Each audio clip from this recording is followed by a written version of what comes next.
समीक्षक साहब सुन लीजिए, ईसाइयों की किताबों में क्या लिखा है। और स्वर्ग में ईश्वर का मंदिर खोला गया और उसके नियम का संदूक उसके मंदिर में दिखाई दिया। अब बताओ भला, स्वर्ग में जो मंदिर है सो हर समय बंद रहता होगा, कभी कभी खोला जाता होगा। क्या परमेश्वर का भी मंदिर हो सकता है? जो वेदोक्त परमात्मा सर्वव्यापक है, उसका कोई भी मंदिर नहीं हो सकता। हाँ, ईसाइयों का जो परमेश्वर आकार वाला है, उसका चाहे स्वर्ग में हो चाहे भूमि पर, और जैसी लीला टन टन पोपों की यहाँ होती है, वैसे ही ईसाइयों के स्वर्ग में भी।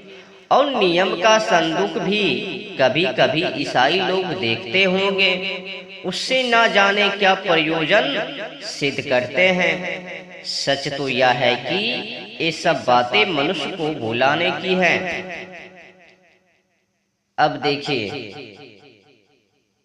पोप लीला जी की एक बात और। अब क्या लिखा है वो भी सुन लीजिए आगे।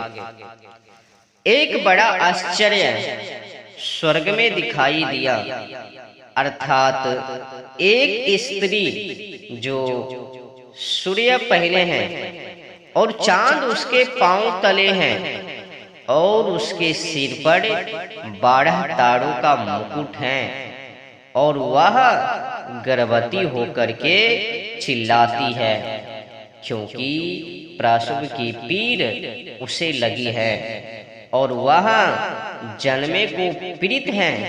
और दूसरा आश्चर्य स्वर्ग में दिखाई दिया, देखो एक बड़ा लाल अजगर है, जिसके 7 सिर और 10 सींग हैं, और उसके सिरों पर 7 राज मुकुट है, और उसकी पूंछ ने आकाश के तारों की 1/3 को खींच के उन्हें पृथ्वी पर डाला। समीक्षक साहब, अब देखिए पोप जी का लीला। लंबे लंबे चौड़े चौड़े गपोड़े, इनके स्वर्ग में भी बेचारी स्त्री चिल्लाती है, उसका दुख कोई नहीं सुनता न मिटा सकता है। और उस अजगर का पूंछ कितना बड़ा था, जिसने तारों की 1/3 पृथ्वी पर डाले। भला पृथ्वी तो छोटी है और तारे बड़े बड़े भी लोग हैं, इस पृथ्वी पर एक भी नहीं समा सकता। किंतु यहाँ यही अनुमान करना चाहिए कि ये तारे की 1/3 इस बात के लिखने वाले के घर पर गिरे होंगे। और इस अजगर की पूंछ इतनी बड़ी थी, जिससे सब तारों की 1/3 लपेटकर भूमि पर गिरा दी, वह अजगर भी उसी के घर में रहता होगा। देखो आगे और क्या लिखा है उन लोगों ने।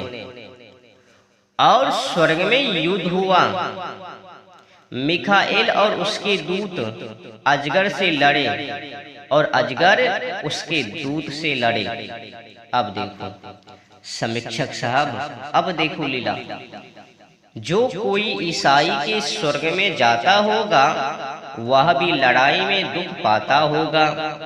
ऐसे स्वर्ग की यही से आस छोड़ हाथ जोड़ बैठ रहो।